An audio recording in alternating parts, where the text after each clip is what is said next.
నేను ఒకటే సూటిగా అడుగుతున్నా మంత్రి గారిని, అయ్యా నీకు కళ్ళుండి చూడలేని రైతు ప్యాపిలి డోను మండలాల కరువును చూడలేని గుడ్డివాడు నువ్వు, అదేవిధంగా చెవు నుండి రైతుల ఆకలి కేకలు వినలేని చౌటివాడు నువ్వు.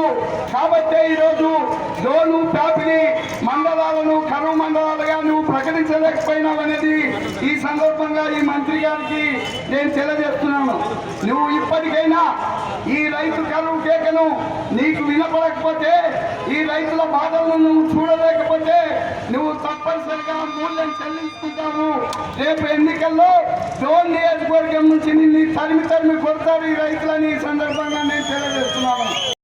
జిల్లాలో రైతుల గురించి మీరు పట్టించుకుంటలేదు. ఎక్కడనే కానీ మీకు సొంత లాభాలకు సొంత ఆదాయాల కోసమే తాపత్రయపడుతున్నారు. ఉండేది 2024 రేపు ఎలక్షన్లో ఎక్కువ రోజులు లేవు.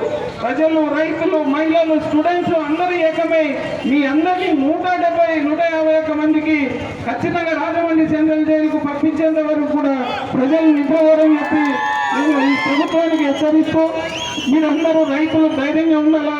ఖచ్చితంగా రాబోయే కాలంలో మంచి రోజులు వస్తాయి. మీరు డోన్ నుంచి సుబ్బారెడ్డి అన్న గారిని భారీ మెజార్టీతో గెలిపించుకొని, అలాగే రాష్ట్రంలో మన నారా చంద్రబాబు నాయుడు గారిని మంచి మెజార్టీతోని అసెంబ్లీలోకి పంపించాలని చెప్పి మీ అందరినీ కోరుకుంటూ ఈ అవకాశం ఇచ్చిన మీ అందరికీ